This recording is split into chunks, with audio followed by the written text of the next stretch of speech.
Odisha plus खबर ही जय हनुमान स्वयं सहायक गोष्ठी सीएस प्रसाद पक्षर नोहाट ठारे आरंभ होला धान मंडी। ढेंकानाल जिला सदर ब्लॉक चंद्रशेखर प्रसाद जय हनुमान स्वयं सहायक गोष्ठी पक्षर बालियांबा नोहाट ठारे आरंभ होला धान मंडी। एठारे मुख्य अतिथि भाव जिला परिषद सभ्य श्री अशोक कुमार परिड़ा, पूर्वतन जिला परिषद सभ्य श्री विष्णु लेंका, स्थानीय सरपंच श्रीमती लक्ष्मी राउत, पूर्वतन सरपंच श्री अक्षय कुमार लेंका एवं मिलर चाषी ओ जय हनुमान स्वयं सहायक गोष्ठीर सदस्य माने एही धान मंडी रे उपस्थित थिले। Dhenkanal Balram Sahu report, Odisha plus.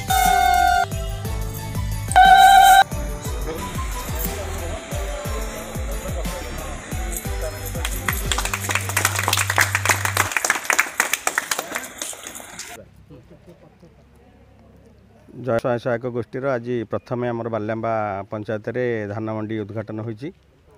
एथिरे आमर मिलर भी आछंती, एसएच ग्रुप माने भी आछंती, सरपंच अछंती, समस्त आमर जो देबे धान जो चाषी माने भी उपस्थित अछंती।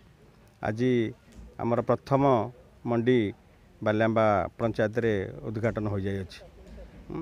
आमर टार्गेट अछि आज 500 क्विंटाल धान उठिबो। चाषी मैंने जी धान आनी थे से आज उठीज।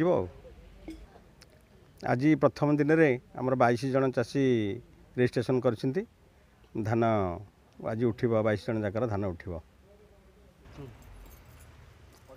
आज प्रथम फेज रे हूँ जय हनुमान स्वयं सहायक गोष्ठी। आगुरी भी से नहीं थे भी सीएस प्रसाद जो गोष्ठी आगुरी भलरे भी सुरुखुरु भी करते 4-5 वर्ष है मुझे जानी ये आगुरी।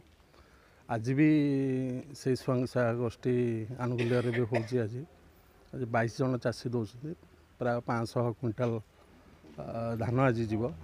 रजिस्ट्रेशन कहते आमर से 8000 टार्गेट अच्छी गुआड़े आगू को बढ़ी भी पारे। सप्ताह को 2टा बारी हम दरकार पड़े 3टा बारी भी हो पारे। शिशिर बाबू कहते तेणु ठीक ये ठीक रहा। भलांटियर भाई मैंने भी ये अच्छा सुरखुरे चलो भी। हाँ, स्वयं सहायक गोष्ठीर आज हूँ धान मंडी खोला प्रथम आज उद्घाटन दिवस। से दिवस रे हम चाषी भाई मानू को अनेक अनेक शुभेच्छा। समस्ते धान मंडी रे धान आनिक दिंतु और सुरखुरे भल चल था। आज प्रथम किना आम बालियांबा पंचायत रे जय हनुमान स्वयं सहायक गोष्ठीर भाई भौणी माने आज धान मंडी उद्घाटन करचंती। आज 22 जन चाषींकर पंजीकरण होईची। आज टार्गेट अच्छी 500 क्विंटाल धान नवापाई एवं ये 8000 क्विंटाल पर्यंत आमर टार्गेट रही। दरकार पड़े आगू भी आउ बढ़ी पारे।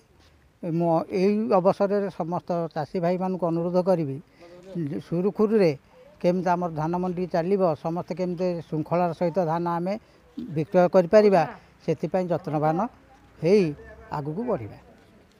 आम प्राय गोष्ठी नेला तारीख आम धान सुविधा दे आसुचु दबु से मिल जो आस मिल पे स्नेह संपर्क चली धान ना अभियोग बर्तमान किसी है धान तो आज प्रथम दिन।